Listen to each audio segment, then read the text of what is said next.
Olá, o professor Geraldo Di Giovanni me convidou para vir aqui falar com vocês a respeito do ensino profissionalizante ou do ensino técnico. Esse é um capítulo especialmente importante das políticas públicas na área de educação e eu tenho certeza de que esse tema vai interessar muito a vocês. Então, nas próximas 2 aulas, nós vamos falar sobre ensino profissionalizante. Na aula de hoje, nós vamos falar um pouco sobre a experiência internacional, como isso é resolvido em alguns países. Nós vamos trazer um pouco da história do ensino profissionalizante no Brasil e nós vamos falar também sobre a base legal. Com isto, encerramos a nossa primeira aula. Muito bem.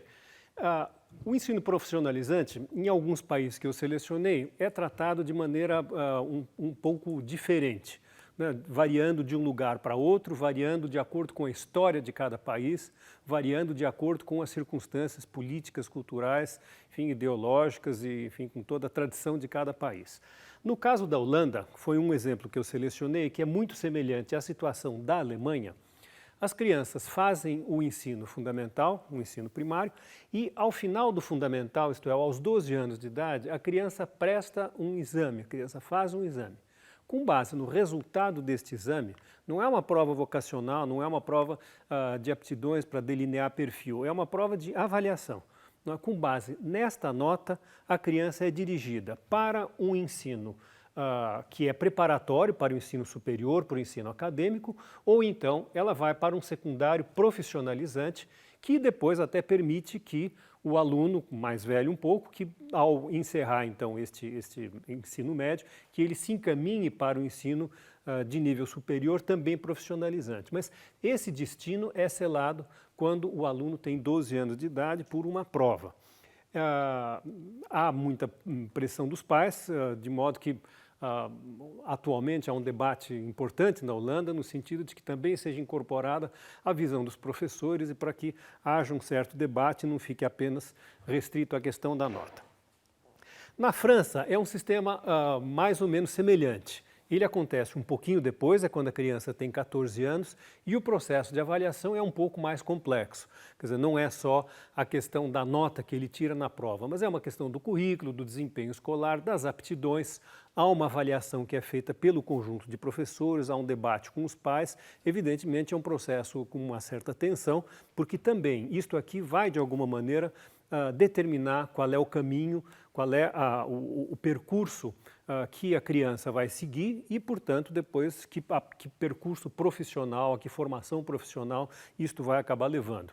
Se um ensino de natureza mais acadêmica, se um ensino de natureza mais profissional. No caso do ensino profissional, na França, eles têm 3 modalidades, 2 modalidades mais vinculadas ao ensino médio e uma delas, para os alunos que têm um bom desempenho nas anteriores, podem então chegar ao ensino superior de nível tecnológico, um ensino tecnológico de nível superior. Nos Estados Unidos, há uma grande descentralização das políticas públicas de uma maneira geral. Há muito pouca formalização no nível central de governo. Então, isso cabe muito a cada um dos estados americanos e até mais, até as unidades territoriais menores, que são os condados, eles podem determinar e podem estruturar os seus sistemas de ensino. Mas, de uma maneira geral, nos Estados Unidos, os estudantes fazem um ensino fundamental e fazem o que eles chamam do high school, que é o ensino de nível médio. E todo mundo, então, sai com um diploma de ensino médio e depois isto pode ser complementado pelo que eles chamam de community colleges, os colégios comunitários, ou vocational colleges, os colégios vocacionais. Eles falam muito em ensino vocacional e essa palavra acabou também sendo adotada na literatura internacional para designar o que a gente chama de ensino técnico, ensino profissionalizante. Mas o fato é que há uma formação de nível médio, generalista, e ou em paralelo com este ensino médio generalista, ou posteriormente, os alunos, então, vão adquirir, enfim, ensinamentos e vão fazer cursos e, eventualmente, se diplomar em especialidades profissionais, mas que vêm depois do ensino médio. Na Inglaterra é uma coisa semelhante, o aluno tem que obter esse certificado geral de educação secundária, os cursos profissionais também podem ocorrer em paralelo, mas a grande maioria acaba seguindo para uma formação de nível superior. Na Coreia, o curso secundário é oferecido por dois tipos de escola, de ensino generalista, onde estuda a maioria dos alunos, e do ensino vocacional e profissional. E aí já há 5 áreas de especialização, que estão aqui: agricultura, indústria, comércio, pesca e economia doméstica, com cada um deles com as suas respectivas subespecializações. Mas vocês veem que já há aqui no ensino médio esta separação entre o generalista e o ensino profissionalizante, sendo que depois muitos deles, a maior parte deles, segundo as publicações que eu consultei, acabam optando por seguir para uma formação universitária, para uma formação de nível superior. No Japão, o ensino de 9 anos, o ensino fundamental de 9 anos, não contempla matérias específicas. Mas no Japão é preciso entender muito bem qual é o ambiente cultural do Japão, porque apesar de não existir uma formação, ou matérias de natureza profissionalizante, natureza técnica, durante o ensino médio, há matérias de caráter mais geral, mas que acabam preparando os alunos para valores que são muito importantes no universo profissional, no universo de trabalho do Japão. Vocês sabem que no Japão as empresas têm um significado muito importante na vida das pessoas. Um profissional, ele em geral, ele trabalha muitas vezes, ele passa a sua vida toda trabalhando numa mesma empresa. Se não é uma vida toda, é por muitos e muitos anos. O vínculo entre o funcionário e a empresa é um vínculo muito forte. E, portanto, os valores das empresas são muito incorporados pelos funcionários e são muito, enfim, assimilados pelos funcionários. Portanto, alguns conhecimentos, digamos, de caráter mais geral, acabam sendo importantes para formar as pessoas para o universo profissional japonês. A noção de hierarquia, noção de disciplina, o trabalho coletivo, memorização, etc, etc. Então, aí o ensino profissional ou ocorre em cursos gerais ou específicos de formação, e tem também os sistemas educacionais uma integração e um relacionamento com as empresas que é muito forte. Seja no sentido de que as empresas já contratam alunos que começam a sua formação no ensino profissionalizante, seja porque as empresas ajudam a financiar cursos e escolas, seja porque as escolas procuram atender de maneira muito direta às necessidades em termos de formação de mão de obra das empresas. Enfim, há eu diria quase que uma simbiose muito grande entre o sistema educacional profissionalizante de nível técnico e de nível tecnológico, que é um nível superior, e o funcionamento das empresas de uma maneira geral. Eu citei aqui um trabalho de onde eu tirei muitas das coisas que estão aqui. Claro, o trabalho é muito mais rico. Para quem quiser ter uma noção melhor de experiências internacionais, está aqui citado. Bom, eu trouxe essa tabela, que é uma tabela produzida pela OCDE, que é a Organização de Cooperação e Desenvolvimento Econômico, que congrega os países, muitos dos países, praticamente todos os países mais desenvolvidos, e alguns outros como México, Chile, Coreia, etc. Então, vocês veem aqui que, fazendo essa divisão aqui entre estudantes matriculados no ensino geral e no ensino pré-vocacional, nessas duas colunas, na verdade o que a gente nota é que não há muita regra, porque nós temos países desenvolvidos com um alto índice de estudantes no ensino profissionalizante. Olha aqui, Dinamarca, França, nós temos aqui a Austrália, que é um país de desenvolvimento médio, temos a Itália, que é a campeã, com 60% dos estudantes matriculados no ensino vocacional, no ensino profissionalizante, e nós temos outros países que têm um altíssimo nível de desenvolvimento, mas que, no entanto, têm uma participação, um percentual mais baixo de alunos matriculados no ensino profissionalizante, como, por exemplo, no caso do Japão. Mas, em todo caso, é interessante a gente ter noção de que esta história do ensino profissionalizante varia muito de um contexto para outro e varia muito de acordo com a história e com a cultura de cada país. O Brasil está aqui, nós tínhamos aqui, pelos dados desta publicação, que é de 2013, o Brasil tinha 86% dos seus estudantes matriculados no ensino de nível médio no médio geral, e 14% no pré-vocacional. Isso também vai muito de acordo com o modelo de ensino profissionalizante vigente em cada país. Nós vamos ver isso daqui a pouquinho. Muito bom. No Brasil, como é que o ensino profissionalizante foi introduzido? Vocês se lembram que em 1808 o rei Dom João VI, o rei de Portugal, fugiu para o Brasil como uma maneira, ele e toda a sua corte, como uma maneira de preservar a coroa portuguesa, porque o Napoleão Bonaparte, que vinha da França, já tinha invadido a Espanha, ele estava se expandindo para a Europa toda, queria criar um grande império napoleônico, ele invadiu a Espanha e quando ele chegou na fronteira com Portugal, Dom João VI veio-se embora para o Brasil, como uma maneira de preservar a coroa portuguesa, porque senão ele seria destituído, Napoleão ia dominar o país, etc. Então, veio lá Dom João VI e a corte vieram para o Brasil, vieram para o Rio de Janeiro. Bom, durante o período colonial, o Brasil, e assim como as outras colônias, o Brasil era proibido de ter fábricas, de ter indústrias, ou que se pudesse parecer com fábricas e indústrias em pleno século XVIII. A tal ponto que havia um alvará real, que era uma espécie de uma determinação, um decreto real, né, que explicitamente proibia o funcionamento de fábricas e manufaturas.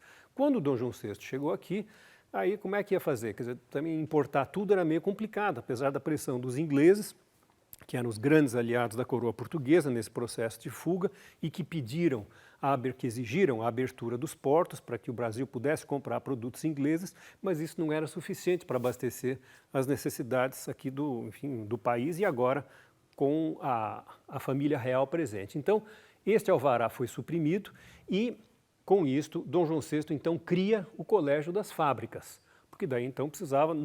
Não era mais proibido ter fábrica, então precisava fazer fábrica, e para fazer fábrica precisa de mão de obra qualificada.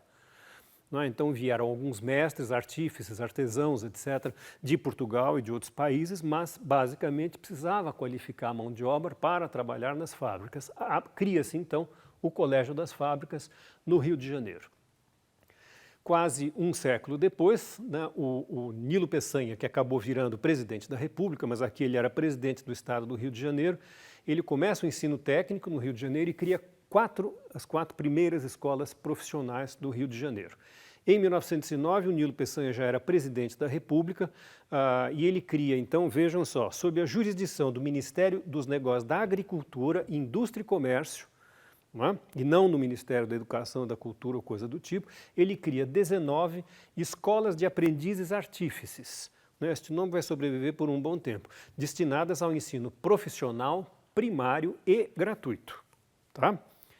Vamos reter isto aqui, daqui a pouquinho a gente volta a este tema. Em 1927, aprova-se uma lei prevendo a obrigatoriedade da oferta do ensino profissionalizante no país. O Brasil começava então a se industrializar durante os anos 1910, os anos 1920, o país começa a sofrer um forte processo de industrialização, especialmente com indústria têxtil, com indústrias alimentícias, e indústrias, enfim, de outra natureza, propiciadas pela acumulação de capital que o café tinha trazido. Quer dizer, as exportações de café tinham gerado um volume de capital que estava sendo então investido em indústrias, as indústrias começaram a prosperar, precisava de gente, então houve um reforço da importância do ensino profissionalizante. Em 1937, vocês estão lembrados da Constituição de 1937, que foi aquela Constituição do Estado Novo. O Estado Novo era o golpe dentro do golpe, lembra do Getúlio Vargas, Revolução de 30. Em 1937, o Estado Novo, ele nomeia uma comissão de juristas que faz a Constituição de 1937. A gente viu isso nas aulas de organização do Estado brasileiro.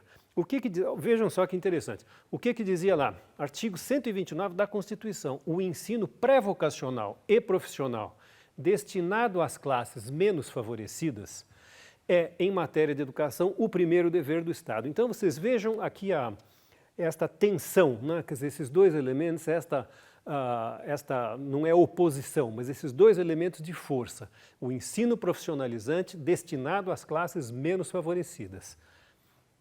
É o primeiro dever do Estado.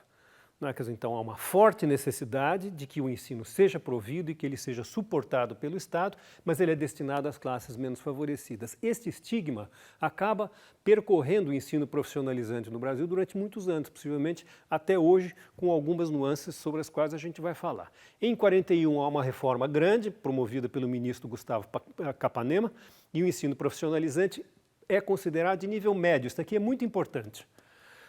O ensino profissionalizante ser equiparado e ser considerado como ensino de nível médio. Nós vamos ver por quê. E o ingresso por exames de admissão, 2 níveis, um profissionalizante básico e um profissionalizante técnico. tá? Já estágio supervisionado na indústria. Certo? Veja aqui, anos 40, o Brasil também sob um forte impulso industrialista por conta da Segunda Guerra Mundial e o Brasil tendo que substituir importações, né, impossibilitadas por conta da guerra. Bem, aqui em 42 as escolas antigas, escolas de aprendizes e artífices, são transformadas em escolas industriais e técnicas, né, e isto passa a dar acesso ao ensino de nível superior.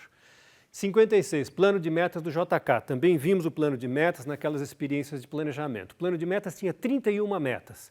A 31ª era transferir a capital para Brasília. Mas, dentre as outras 30, uma delas era, por exemplo, trazer a indústria automobilística para o Brasil, que não existia. Os automóveis eram todos importados. Então, o Juscelino botou na cabeça que tinha que trazer indústria automobilística, então havia um forte impulso industrialista. Além disso, em infraestrutura também, em energia elétrica, em transportes, foi um governo muito empreendedor que queria fazer com que o Brasil se desenvolvesse 50 anos em 5, que era o período do mandato governamental. Então, precisava de mão de obra qualificada, tá certo? Então, o próprio plano de metas previa repasse de recursos para escolas técnicas, havia um percentual do volume de recursos a ser investido destinado para o ensino profissionalizante. Em 59, ainda, portanto, governo Juscelino, as escolas industriais são transformadas em escolas técnicas federais, assumem a natureza de autarquias, portanto, elas passam a ter mais autonomia de gestão, né? Ganham autonomia didática e de gestão. 71, Lei de Diretrizes Básicas, a Lei de Diretrizes e Bases da Educação torna o ensino profissional compulsório para todo o ensino médio, quer dizer, matérias de natureza mais profissionalizante, mais instrumental, passam a fazer parte de todo o ensino médio. Em 78, as escolas são transformadas, 3 escolas são transformadas em Cefetes, são os primeiros Cefetes, né, os Centros Federais de Educação Tecnológica. E mais recentemente, a Lei de 94 institui o Sistema Nacional de Educação Tecnológica, prossegue o processo de transformação das escolas técnicas federais.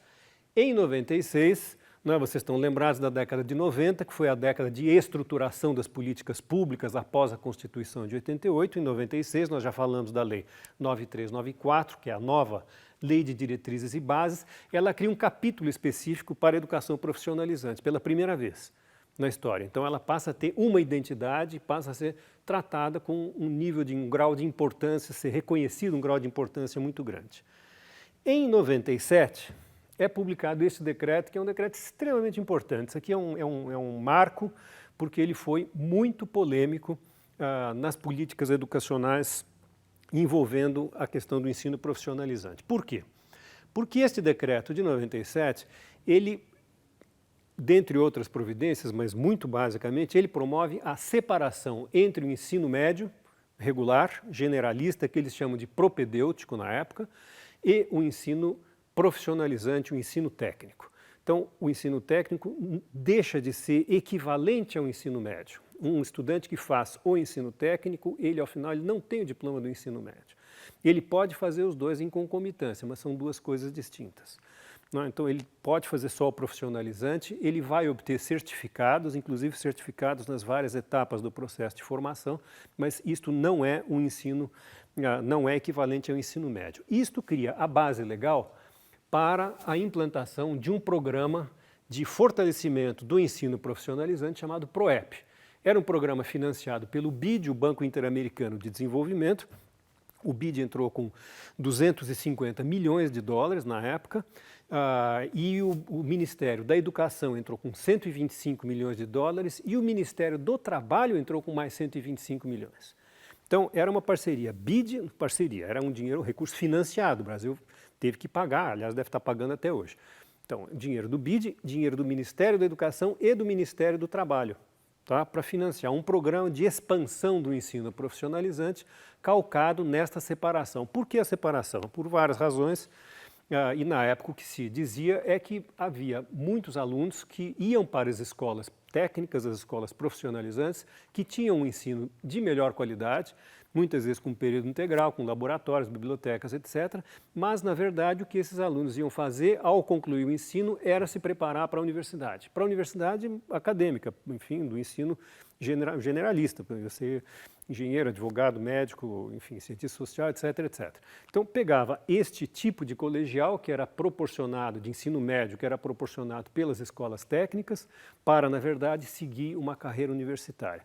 Então, se considerava que isto era um desvio, digamos, de função do ensino técnico, porque ele acabava custando mais caro, e para formar gente que poderia ter feito o ensino médio regular, já que o objetivo era a universidade. E, por outro lado, isto afastava alunos que queriam ter um percurso de formação acadêmica mais curto, mais abreviado, para poder se lançar no mercado de trabalho, porque havia uma disputa muito grande por vagas e, enfim, isso acabava prejudicando quem queria o ensino técnico.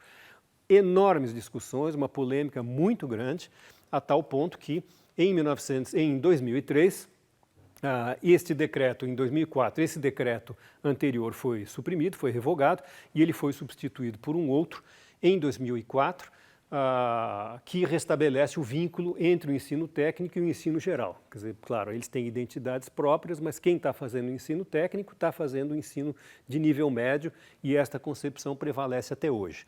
Este decreto ele foi praticamente repetido, foi aprovado sob a forma de lei, 4 anos mais tarde, com a Lei 11.741 de 2008. Esta lei, assim como estava no decreto também, mas esta lei diz lá no seu artigo 1º que a educação profissional e tecnológica abrangerá os seguintes cursos: de formação inicial e continuada, qualificação, de educação profissional técnica de nível médio e de educação profissional tecnológica de graduação e pós-graduação. Tá? Com isto, o aluno tem um diploma. No caso do ensino profissional e tecnológico, o aluno sai de lá com um diploma que o habilita a prosseguir nos estudos de educação superior. Recentemente, há toda uma legislação que, enfim, aperfeiçoou e estabelece em que circunstâncias o aluno pode seguir o ensino médio, junto com o profissionalizante. Ele pode fazer isso aqui integrado, um aluno que tem o fundamental, ele faz no mesmo estabelecimento com uma única matrícula. Ele pode fazer concomitantemente, não de maneira integrada, mas ao mesmo tempo, também para quem tem o fundamental. Ele pode fazer ou na mesma instituição, mas aí com matrículas distintas, ou na mesma, ou instituições distintas, mas conveniadas, quer dizer, trabalhando juntas, não é? Ou então, o aluno pode fazer primeiro o nível médio, certo? Para quem já concluiu o nível médio, e aí ele vai fazer ele vai seguir um curso de ensino profissionalizante. O ensino profissionalizante técnico pode ter etapas, quer dizer, ele vai tendo, ao longo das etapas, ele vai tendo certificações que permitem a ele exercer a sua profissão, exercer a sua ocupação, enquanto ele eventualmente permanece com os seus estudos. Depois, essas duas leis mais recentes, aqui institui a Rede Federal de Ensino Profissional, cria aqui um processo de expansão muito grande, seja do ensino profissionalizante de nível médio, seja do ensino profissionalizante de nível superior, né? E já de maneira integrada com as universidades federais. Por fim, a lei número 11.513, em 2011, institui o Pronatec. Nós vamos falar do Pronatec na nossa próxima aula. É um programa muito importante de apoio, de financiamento do ensino técnico, institui o FIS, né, o fundo de, enfim, as bolsas para a formação dos alunos e uma série de outras providências. Mas isto a gente vai ver na próxima aula. Muito obrigado.